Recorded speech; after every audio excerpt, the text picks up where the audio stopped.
Hello दोस्तों, मैं हूं साहिल और आप सभी का एक बार फिर से स्वागत करता हूं अपने YouTube channel unique story world में। दोस्तों, आज की इस वीडियो में हम आपके लिए लेकर आए हैं एक अनोखी कहानी जिसका नाम है पति पत्नी और आत्महत्या।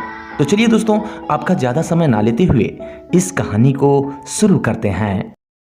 दोस्तों, कहते हैं कि पति पत्नी का रिश्ता एक पवित्र रिश्ता होता है और इस रिश्ते में विश्वास का होना बहुत जरूरी है। लेकिन अगर इस रिश्ते में विश्वास की कमी या धोखा होने लगता है तो ये रिश्ता कमजोर होने लगता है और कभी कभी टूटने के कगार पर आ जाता है, जो एक दूसरे को कभी कभी आत्महत्या करने पर भी मजबूर कर देता है। दोस्तों, आज की कहानी कुछ ऐसी ही है। कानपुर के सेक्टर नंबर 222 में पूनम अपने पति राहुल और अपने 2 बच्चों के साथ रहती थी। पूनम और राहुल एक दूसरे को बहुत प्रेम करते थे। उनकी शादी को लगभग 10 साल बीत चुके थे। शादी के 5 साल काफी अच्छे से गुजरे, लेकिन उसके बाद अचानक राहुल के व्यवहार में काफी परिवर्तन दिखने लगा, क्योंकि राहुल अब अपनी पत्नी पूनम को उतना प्यार नहीं करता था जितना कि वह उसे पहले किया करता था। अब वह बहुत अधिक शराब पीने लगा था और रात में काफी देरी से घर पर आता था। जब पूनम उसे ये सब करने से मना करती थी तो वह उस पर गुस्सा हो जाता और उसे मारने पीटने लगता। और अब वह पूनम और अपने बच्चों का तनिक भी परवाह नहीं करता था। पर पूनम ये नहीं समझ पाती थी कि आखिर उसका पति ऐसा कर क्यों रहा है। अपने पति के इस प्रकार के बर्ताव से पूनम काफी टूट चुकी थी। वह अंदर ही अंदर घुटने लगी थी। पूनम के घर में एक नौकरानी थी जिसका नाम शांति था। वह जब अपने मालकिन को रोते हुए देखती तो उसे अच्छा नहीं लगता, लेकिन अपनी औकात के कारण वह उनके मामलों में बोलना नहीं चाहती थी। लेकिन एक दिन उसने पूनम से कहा, मैडम, आप बुरा न माने तो मैं साहब के बारे में एक बात बोलूं। पूनम ने कहा, बोलो। शांति बोली, छोटी मुंह बड़ी बात मैडम, मुझे कहना तो नहीं चाहिए पर साहब के चाल चलन ठीक नहीं है। उनका ऑफिस में किसी लड़की से चक्कर चल रहा है। मैंने ये बात साहब को उस लड़की से फोन पर बात करते सुनी। ये बात सुनकर पूनम अपनी नौकरानी पर गुस्सा हो गई, क्योंकि पूनम को विश्वास था कि राहुल सब कुछ कर सकता है पर उसे कभी धोखा नहीं दे सकता। अतः वह नौकरानी से कहने लगी कि जो कुछ भी तुमने सुना है गलत सुना है। आजकल वे ऑफिस के काम से काफी परेशान हैं और शायद इसीलिए ऐसा कर रहे हैं। शांति बोली, मैडम, मैं जानती थी कि आप यकीन नहीं करेंगी, इसीलिए आपसे कहना भी नहीं चाहती थी, लेकिन आपको कष्ट में देखकर मुझसे रहा नहीं गया, इसीलिए मैंने आपसे कह दिया। खैर कोई बात नहीं, एक दिन आपको मेरी बात पर यकीन जरूर हो जाएगा। शांति की ये बातें पूनम को सोचने पर मजबूर कर देती हैं। अतः वह अपने पति राहुल पर नजर रखने लगती है। और फिर एक दिन रात के तकरीबन 1 बजे राहुल के नंबर पर त्रिशा के नाम से कॉल आता है।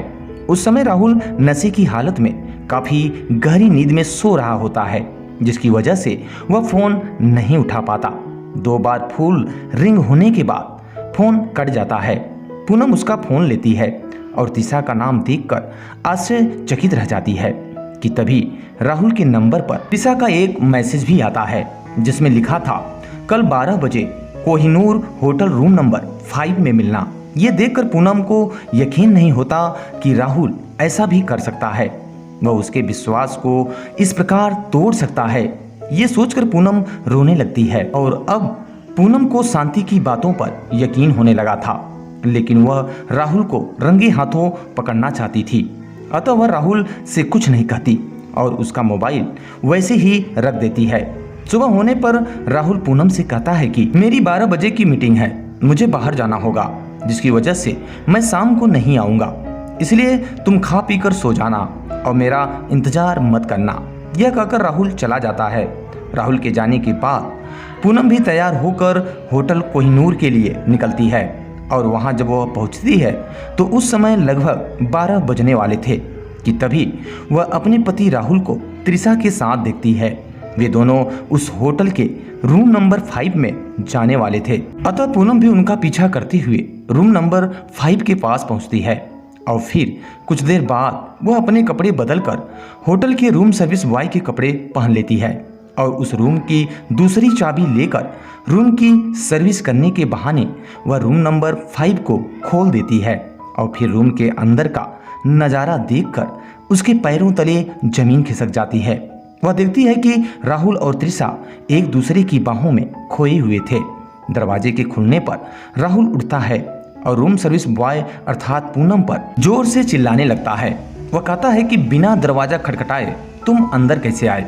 क्या तुम्हें इतनी भी तमीज नहीं है कि बिना दरवाजा खटखटाए अंदर नहीं आते? पूनम कहती है, सॉरी सर, गलती हो गई।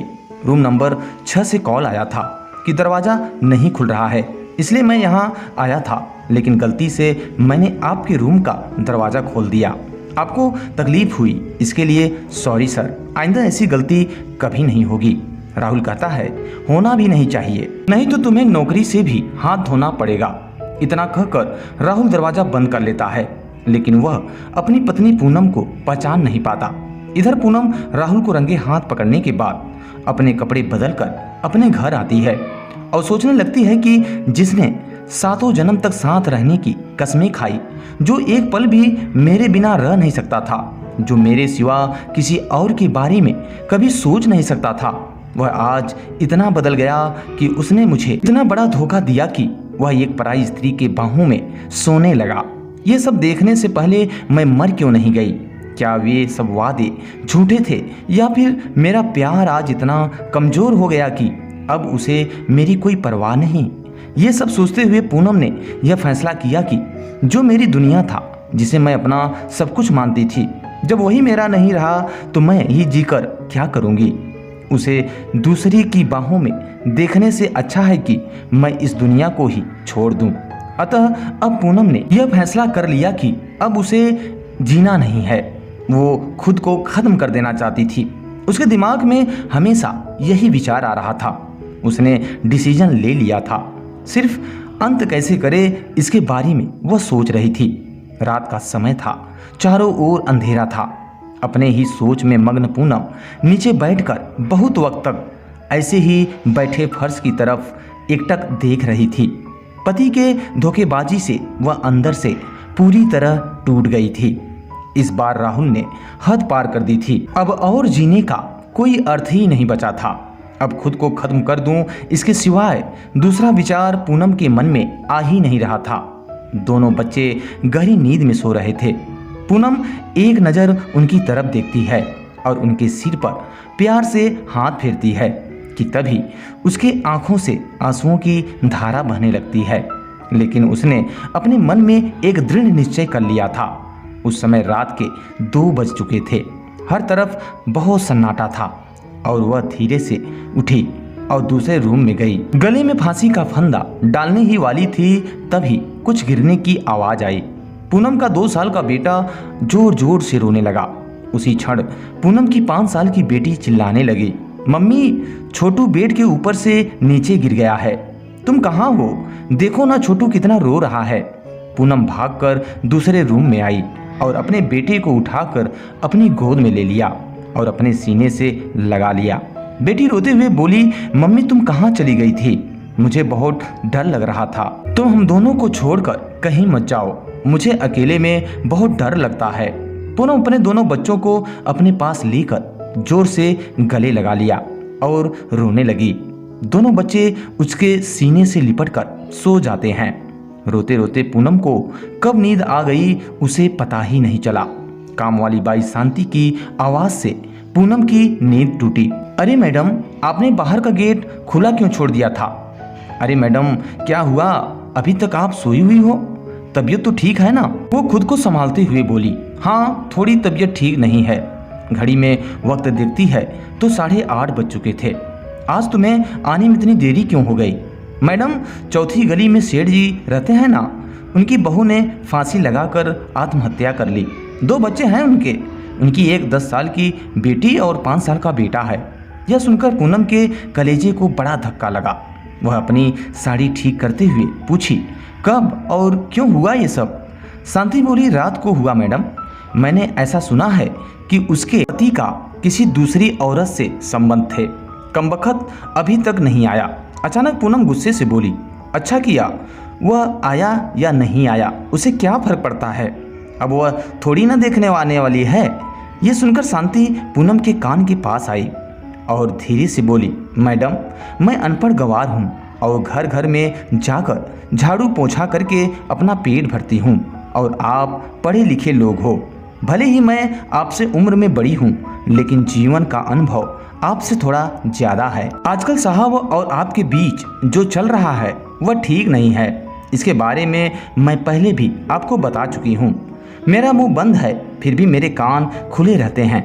मैं भी एक औरत हूँ और एक औरत के दुख को समझती हूँ, इसलिए मुझे आपको एक बात बतानी है। आत्महत्या किसी भी समस्या का समाधान हो ही नहीं सकता। जिंदगी में उतार चढ़ाव तो होते ही रहते हैं। इसका मतलब ये नहीं कि आप अपनी जान दे दो। मैडम जी, कभी कभी आदमी अपना रास्ता भटक जाता है पर अंत में घूमकर अपने ही घर वापस आता है। और जब नहीं भी आए तो क्या फर्क पड़ता है।